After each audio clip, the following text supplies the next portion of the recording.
তাদের কথা শুনবেন, তাদের প্রস্তাবগুলো বিবেচনায় নেবেন, আর আমরা যে পরামর্শ দিয়ে গেলাম সেগুলোকে আপনারা কনসিডারেশনে নেবেন, নিয়ে দ্রুত যাতে আবার দেশ একটা শৃঙ্খলার দিকে ফিরে আসে সেই উদ্যোগ আপনারা গ্রহণ করবেন। এখানে কথা ছিল পরের দিন ইনি সংসদ ভেঙে দিবেন, পরের দিন বেগম খালেদা জিয়াকে মুক্ত করে দেবেন এবং দ্রুততম সময়ের ভিতরে একটা অন্তর্বর্তীকালীন সরকার কাঠামো গঠন করবেন।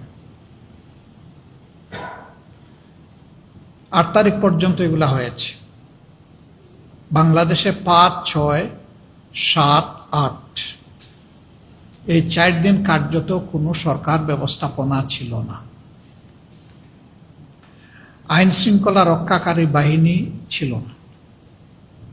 রাস্তায় তাও সীমিত জায়গায় কেবল সেনাবাহিনীর সামান্য টহল ছিল।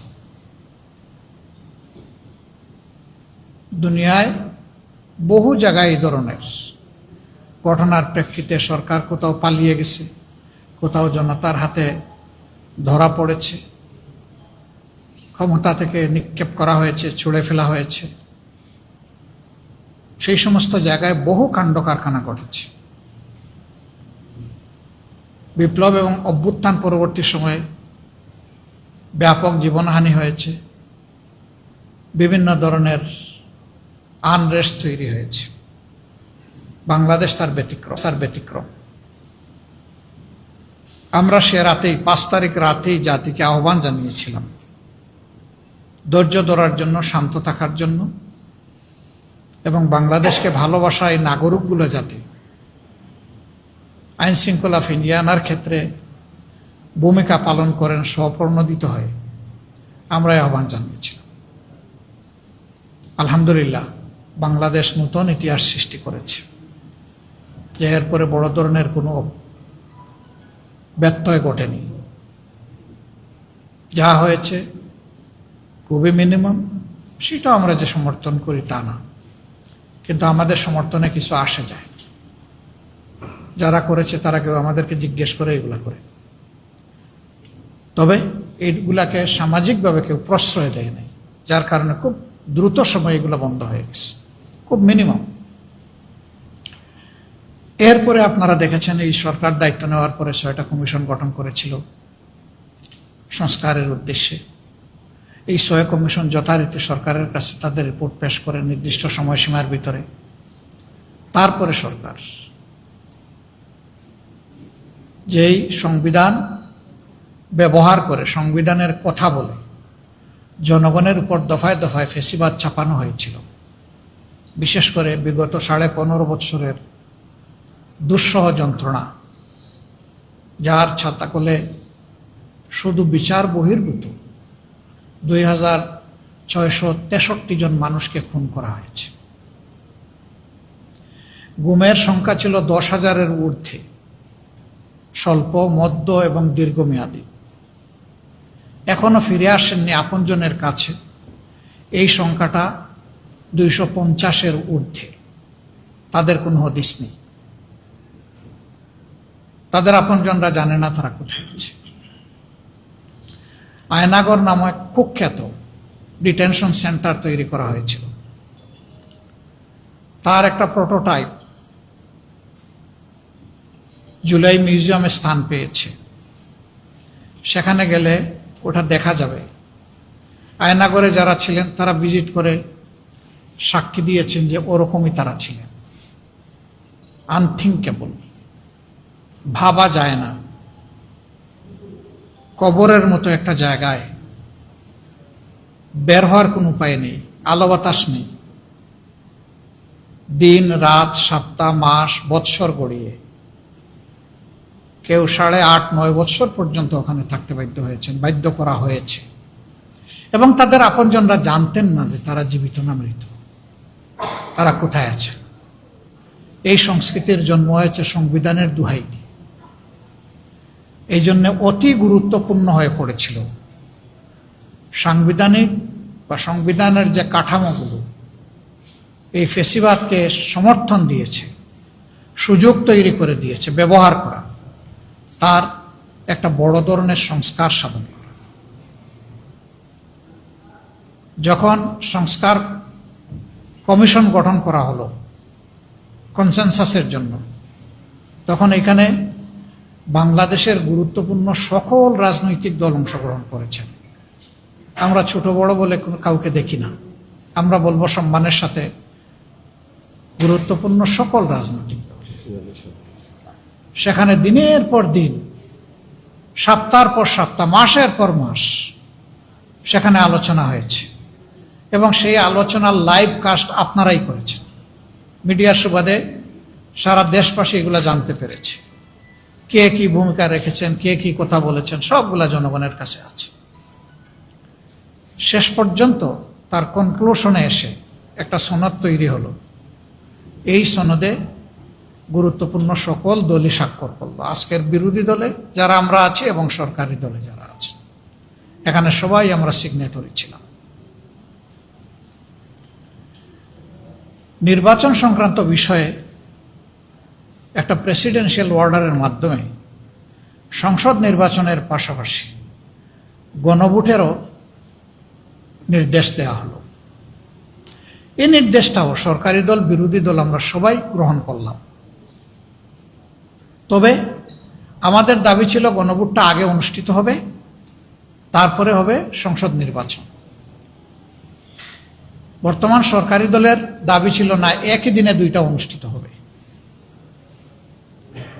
শেষ পর্যন্ত আমরা আমাদের দাবির ব্যাপারে কিছু নমনীয় হলাম। আমরা চাইলাম যে গণভোটটা হোক, এবং এইখানে লক্ষণীয় বিষয়, সরকারি দলেরই কনসেনসাস কমিশনে যিনি নেতৃত্ব দিয়েছেন, তিনিই কিন্তু গণভোটের প্রস্তাবটা উত্থাপন করেছেন সংস্কার কমিশন। বাকি সবাই আমরা সমর্থন করেছি। কাজেই গণভোট আমরা সবাই চাইলাম, সরকারি দলও চাইল, আমরাও চাইলাম। গণভোটের 4টা সুনির্দিষ্ট প্রশ্নের ভিত্তিতে জনগণের রায় চাওয়া হয়েছে, ভোট চাওয়া হয়েছে। এইটাও নির্বাচন কমিশন তার ওয়েবসাইটে বহু আগে এটা প্রকাশ করেছে, মিডিয়ার মাধ্যমে জনগণের কাছে এটা গিয়েছে, তারা এটার পক্ষে প্রচারণাও চালিয়েছে। ইন্টারিম গভর্নমেন্টও এটার পক্ষে প্রথম দিকে প্রচারণা চালিয়েছে। পরে কোর্টের একটা দৃষ্টি আকর্ষণের পরে গভর্নমেন্ট আর চালায়নি, কিন্তু এর আগে বহু প্রচারণা হয়েছে। নির্বাচনী জনসভায় দাঁড়িয়ে আমরা যারা এখন বিরোধী দলে আছি, সবাই আমরা যারা জনগণের কাছে গিয়েছি, আমরা দুটো ভোট চেয়েছি। আমরা চেয়েছি আমাদের প্রতীকের পক্ষে একটা ভোট, আমরা চেয়েছি সংস্কারকে সমর্থন করে গণভোটের একটা হার ভোট। যেমনটা আমরা চেয়েছি ঠিক তেমনটাই আজকে যিনি মাননীয় প্রধানমন্ত্রী এবং সংসদ নেতা, তিনিও চেয়েছেন, এবং অনুরূপভাবে তাদের অনেক নেতা চেয়েছে। প্রকাশ্যে গণভোটের বিপক্ষে বর্তমান সংসদে যারা আছেন কেউ কোনো কথা বলেন। দুটি ভোট অনুষ্ঠিত হলো নিয়ম মাফিক। এই ভোটে যারা সংখ্যাগরিষ্ঠ হবেন তারা সরকার গঠন করবেন, এবং ভোট অনুষ্ঠিত হওয়ার 30 পঞ্জিকা দিবসের ভিতরে সংসদ অধিবেশন আহ্বান করার বাধ্যবাধকতা রয়েছে। সেখানে বলা হয়েছে যে পদ্ধতিতে সংসদ অধিবেশন আহ্বান করা হইবে, অনুরূপ পদ্ধতিতে সংবিধান সংস্কার পরিষদের সভা আহ্বান করিতে। এটা বলা হয়েছে এই ভোটে নির্বাচিত সংসদ সদস্যরা একই সাথে তারা সংস্কার পরিষদের সদস্য হিসাবেও নির্বাচিত বলে গণ্য হবেন। বলা হয়েছে তাদের দুটি শপথ হবে, একটি শপথ সংসদ সদস্য হিসাবে, আর একটি শপথ সংস্কার পরিষদের সদস্য হিসাবে। বলা হয়েছে সংস্কার পরিষদ গঠিত হওয়ার পর 180 দিনের ভিতরে তারা সংবিধান সংস্কার সম্পন্ন করে তাদের দায়িত্ব পালন করবে এবং এর সাথে সাথে এই পরিষদের অটোমেটিক্যালি স্বয়ংক্রিয়ভাবে বিলুপ্ত হয়ে যাবে, এই পরিষদ আর থাকবে না। আমরা ইলেকশনের দিন পর্যন্ত একই অবস্থানে সবাই ছিলাম, কিন্তু ফল প্রকাশের পরে যখন সংসদ সচিবালয় থেকে আমাদেরকে 2টা শপথের জন্য আমন্ত্রণ পত্র পাঠানো হলো, আমরা সেই মোতাবেক আমাদের যে সময় স্লট ছিল আমরা হাজির হলাম। আমরা প্রথমে সংসদ সদস্য হিসাবে শপথ নিলাম যেভাবে লেখা ছিল, এরপরে আমরা শপথ নিলাম সংস্কার পরিষদের সদস্য হিসেবে। আমাদের আগে শপথ নিলেন সরকারি দলের সম্মানিত সদস্যবৃন্দ, কিন্তু তারা একটা শপথ নিলেন আর একটা নিলেন না। তারা সংসদ সদস্য হিসাবে নিলেন, সংস্কার পরিষদের সদস্য হিসাবে নিলেন না। যে বাধ্যবাধকতাটা ছিল যে শপথ গ্রহণের বা গেজেট প্রকাশের, শপথ গ্রহণ না, গেজেট প্রকাশের 30 পঞ্জিকা দিবসের ভিতরে ওই সংস্কার পরিষদের সভা আহ্বান করতে হবে, সেটা আর করা হলো না। কে করবে? সংবিধান অনুযায়ী এই কাজটা করবেন প্রেসিডেন্ট। কিভাবে করবেন? তাকে লিখিত অনুরোধ জানাবেন যিনি সরকার গঠন করে প্রধানমন্ত্রী হবেন তিনি। তাহলে 2টা সভায় আহ্বান করা হবে তার লিখিত অনুরোধের প্রেক্ষিতে। আমরা যখন দেখলাম যে এই সভা আহ্বান করা হচ্ছে না এবং লক্ষণীয়ভাবে সভাটা আহ্বান করা হলো সময়ের শেষ প্রান্তে গিয়ে, 12 ফেব্রুয়ারি ইলেকশন হলো, সভা আহ্বান করা হলো 12 মার্চ। ফেব্রুয়ারি মাস 28 দিনে হওয়ার কারণে আমরা 15 তারিখ পর্যন্ত একটা সুযোগ পেলাম, যেহেতু গেজেট প্রকাশ হয়েছিল 13 ফেব্রুয়ারি।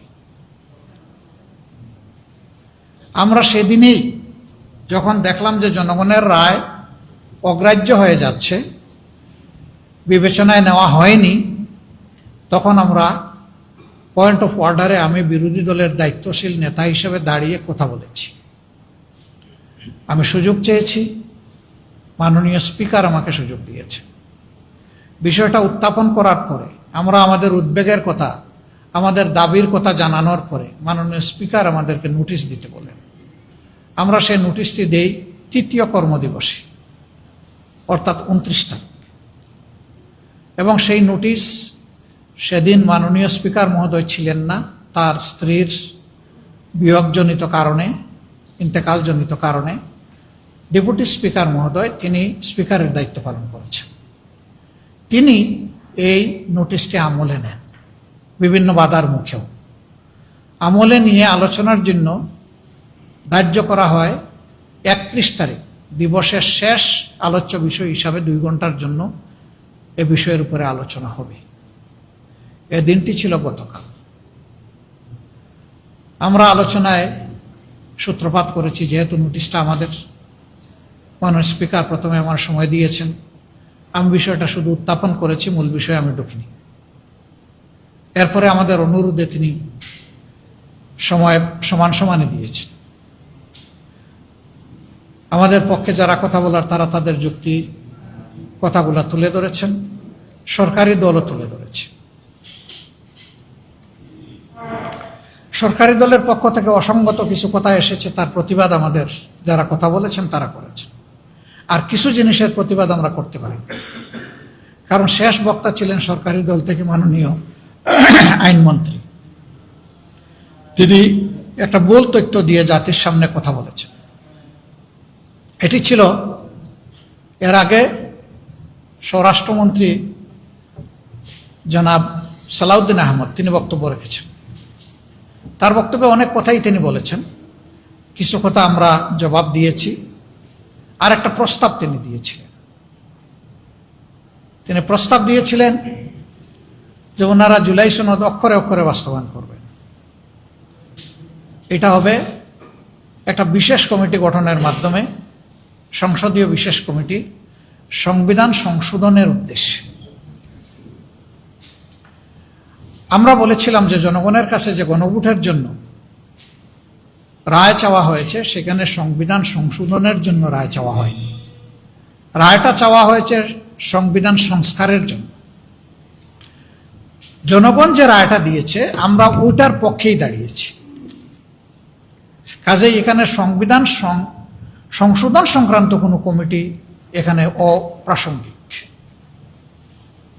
যদি সদিচ্ছা নিয়ে তারা এই প্রস্তাব দিয়ে থাকেন তাহলে এটা এই সংস্কার সংক্রান্ত বিষয় হবে। এবং আমাদের শর্ত ছিল, যদি এই কমিটিকে অর্থবহ একটা কমিটি হিসাবে ফাংশন করতে দেওয়ার ইচ্ছা থাকে তাহলে সরকার এবং বিরোধী দল থেকে সমান সংখ্যক সদস্য নিতে হবে। তারা অবশ্যই এটার আপত্তি করেছেন। এরপরে আলোচনা শেষ হয়ে গেছে।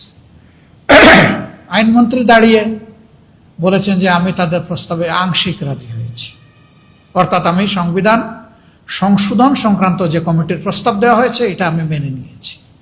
না, আমি বলেছিলাম এটা হতে হবে সংবিধান সংস্কার সংক্রান্ত, এবং আপনারা শুনেছেন এটা স্পষ্ট বক্তব্য ছিল। আমাকে মিসকোট করার কারণে মাননীয় স্পিকার যখন বিষয়টা সমাপ্তির দিকে গেলেন, আমি বলেছিলাম যে আমার কৈফিয়ত আছে, আমাকে সুযোগ দেওয়া হোক। স্পিকার মহোদয় বললেন, আজকে যেহেতু কর্মঘণ্টা যা নির্ধারিত ছিল শেষ হয়ে গেছে, আপনার কথা থাকলে কালকে শুনবো, আপনি বলতে চাইলে। যথারীতি সংসদের কার্যপ্রণালী বিধি অনুযায়ী এই ধরনের কোনো বিষয় থাকলে প্রশ্নোত্তর পর্ব শেষ হওয়ার পরে এটাতে আসা যায়। আমি সেভাবেই দাঁড়িয়েছি আজকে, এবং তিনি আমাকে সুযোগ দিয়েছেন। সুযোগ দেওয়ার পরে আমি তার কাছ থেকে ক্লিয়ার জানতে চাইলাম, আলোচনা তো হলো, সিদ্ধান্ত কি? আপনারা শুনেছেন আমি প্রথমে যে সঠিক তথ্য দেননি আইনমন্ত্রী সেটা আমি বলেছি, ওইটার প্রতিবাদ করেছি। এরপরে আমি জানতে চেয়েছি যে এটার স্পষ্ট কি পাইলাম আমরা এখান থেকে। তিনি কিছু রেফারেন্স টেনে অতীতের এই মুলতবি প্রস্তাবের কি অবস্থা হয়েছে সেটা উনি বর্ণনা করে মাত্র 3টা প্রস্তাব গৃহীত হয়েছিল বলে সংসদকে তিনি অবহিত করে বললেন যে এই প্রস্তাবটাও গ্রহণ করা হয়নি, এটা আলোচনার মাধ্যমে শেষ হয়েছে। আমরা তখন বললাম যে আমরা তো সংকটের প্রতিকার চেয়েছিলাম, সংকট সৃষ্টি করতে এখানে আসিনি। কিন্তু আমরা খুবই আশাহত হলাম যে জাতির দেওয়া এই ম্যান্ডেটটাকে বেমালুম অগ্রাহ্য করা হলো, অপমান করা হলো। আমরা সেই গণভোটকে, জনগণের চূড়ান্ত অভিপ্রায় এবং রায়কে আমরা অমান্য এবং অগ্রাহ্য করতে পারি না, অসম্মান করতে পারি না। এই জন্য তার প্রতিবাদে আমরা ওয়াক আউট করছি। তখন তিনি দৃষ্টি আকর্ষণ করে আবার সাথে সাথে বললেন যে এই সংক্রান্ত আরেকটা নোটিশ মুলতবি প্রস্তাব হিসাবে এসেছে, সেইটা আমরা আজকে আলোচনা করব। আপনারা মেহেরবানি করে ওয়াক আউট না করে ওইটাতে অংশগ্রহণ করেন, মন খুলে কথা বলেন। স্পিকার মহোদয় ছিলেন না যেদিন এই নোটিশটা উত্থাপন হয়, তিনি তার স্ত্রীর ইন্তেকালজনিত কারণে অনুপস্থিত ছিলেন। সেই দিনই কিন্তু নোটিশটা উত্থাপন হয়েছে। তা আমি তখন জবাবে বললাম যে নোটিশটা দেওয়া হয়েছে মূলত জনগণের অভিপ্রায়কে চাপা দেওয়ার জন্য, এটা পরিকল্পিত একটা নোটিশ। আমরা ওটারও প্রতিবাদে, এই 2টার প্রতিবাদে আমরা এখন ওয়াকআউট করছি। আমাদের কথা এটাই ছিল। আমরা খুবই বিস্মিত, আহত, মর্মাহত। এর আগে 3টা গণভোট বাংলাদেশে হয়েছে, কোনো গণভোট এইভাবে শেষ হয়ে যায়নি। 3টাতেই জনগণের দেওয়া রায় অনুযায়ী জনগণ পরবর্তী সুযোগ পেয়েছে। এই প্রথম, যেটাতে আমরা সবাই, সরকারি দল, বিরোধী দল, সবাই আমরা একমত ছিলাম, সবাই চাইলাম, সবাই এর পক্ষে ভোট চাইলাম। এখানে সেইটাকে অগ্রাহ্য করা হলো, অমান্য করা হলো, এবং এটাকে শেষ করে দেওয়া হলো। কার্যত জনগণের চূড়ান্ত অভিপ্রায়, যেটাকে সংবিধানের চূড়ান্ত জায়গায় স্থান দেওয়া হয়েছে, সেইটাকেই কিন্তু লঙ্ঘন করা হলো। আমরা এই অবস্থা মেনে নিইনি। আমরা জনগণের অভিপ্রায়ের প্রতি সম্মান দেখিয়ে আমরা ওয়াকআউট করেছি। আমরা চেয়েছিলাম আন্তরিকভাবে এখানেই হাউজের ভিতরেই তার সমাধান হোক। হাউজের ভিতরে সমাধান হলে জনগণ আনন্দিত হতো। গতদিন আমরা অনুরোধ করেছিলাম যে আমিও বললাম, আপনিও বললেন, আমরা বললাম, আপনারা বললেন, এখন আমরা আলাদা হয়ে গেলাম কেন? আসেন আমরা জনগণের চূড়ান্ত রায়টাকে আমরা সম্মান করি, তাহলে এই মহান সংসদ আরো বেশি সম্মানিত হবে। আপনারা শুনেছেন আমার এই আহ্বান, কিন্তু না, এই আহ্বানের প্রতি তারা সম্মান প্রদর্শন করেননি, তারা ব্যর্থ হয়েছে। এখন যেহেতু হাউসের ভিতরে জনগণের এই অভিপ্রায়ের বিষয়টা সেইভাবে সম্মানিত এবং গৃহীত হলো না, আমাদের জন্য এখন পথ একটাই, আবার আমাদেরকে জনগণের কাছে ফিরে যেতে হবে। যেই জনগণ আমাদেরকে এই রায় দিয়েছিল, আমরা এখন সেই জনগণের কাছেই ফিরে যাব ইনশাআল্লাহ, এবং জনগণকে সাথে নিয়ে আমরা এই গণভোটের যে দাবি, এই দাবি কিভাবে আদায় করা যায় সেই কার্যক্রম আমরা গ্রহণ করব। এই ক্ষেত্রে অতীতে দেশ এবং জনগণের স্বার্থে আমরা দেশবাসীকে পেয়েছি, দেখেছি, এবারও আমরা গভীরভাবে আশা রাখি দেশবাসী আমরা ঐক্যবদ্ধ থাকবো ইনশাআল্লাহ। সাংবাদিক বন্ধুগণ, অতীতেও ন্যায্য সমস্ত বিষয়াবলিতে আপনারা গুরুত্বপূর্ণ অবদান রেখেছেন। এটা কোনো দলের দাবি না, এটা কোনো গোষ্ঠীর দাবি না, এটা কোনো ব্যক্তি স্বার্থ সংরক্ষণের দাবি না।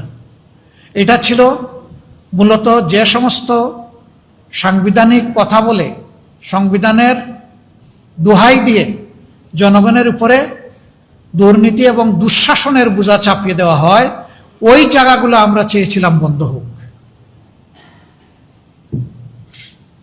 জুলাই সনদ, সেখানে বর্তমান সরকারি দলের গুরুত্বপূর্ণ জায়গাগুলোতে ডিসেন্ট আছে, তারা ডিসেন্ডিং অপিনিয়ন দিয়েছে, তারা কি করবেন এটা তাদের ব্যাপার।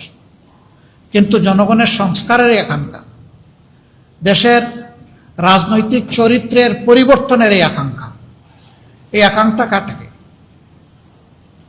নিয়ম মাফিক চলতে দেওয়া হলো না। এটাই জাতির জন্য, আমাদের জন্য কষ্টের জায়গা, আর এই সংসদের জন্য এটা দুর্ভাগ্যের জায়গা। আমরা আপনাদের সহযোগিতা চাই। আপনারা জানেন 11টি দল আমরা নির্বাচনের আগেই বিভিন্ন দাবিতে আমরা ঐক্যবদ্ধ হয়েছি। আমাদের দুইটা মেজর দাবি ছিল, একটা হলো সুশাসন, ন্যায় বিচার, আর একটা ছিল দুর্নীতি দুঃশাসনের বিরুদ্ধে আমাদের অবস্থান। আমরা এখন জনগণের দাবি জনগণের কাছেই নিয়ে যাব, যেহেতু এখানে আমরা পারলাম না আদায় করতে।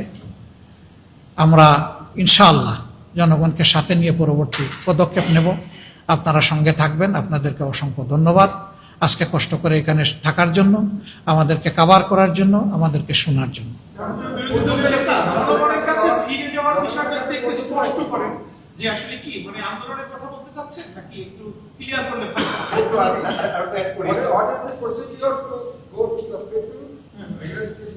Same question. Thank you very much. আমার মনে হয় এটা সবারই প্রায় কোয়েশ্চেন।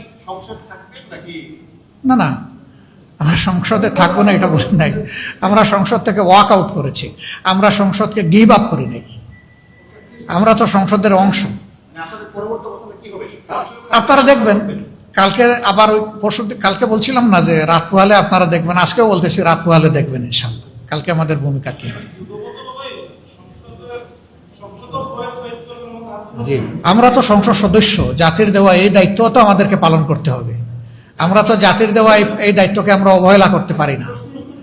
আমরা ইনশাআল্লাহ আপনারা কালকেই দেখবেন যে আমরা কি করি। এখন কথা হচ্ছে যে আমরা কি আন্দোলন গড়ে তুলব? নিঃসন্দেহে আন্দোলন ছাড়া আমাদের করার আর পথ কি আছে? আন্দোলন আমরা করব, জনগণকে সাথে নিয়েই করব। তবে আমি বলেছি যে আমাদের 11টি দল আমরা একত্রে বসে, দ্রুতই আমরা বসছি, এবং বসে আমরা আমাদের সিদ্ধান্তগুলো নেব, আপনাদের মাধ্যমেই আমরা জানাবো। আপনারা সেই বৈঠকেরও খবর পাবেন এবং সেখানেও আপনারা আশা করি থাকবেন আমাদের সাথে।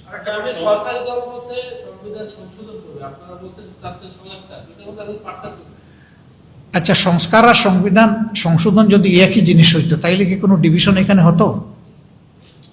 সহজ কথা তো। আর এরপরের কথা হচ্ছে, আমি বলেছি যে গণভোট হয় নাই সংবিধান সংশোধনের জন্য, গণভোট হয়েছে সংবিধান সংস্কারের জন্য। আমরা সেই দাবি নিয়ে এসেছি, ওখানেই আমরা থাকবো।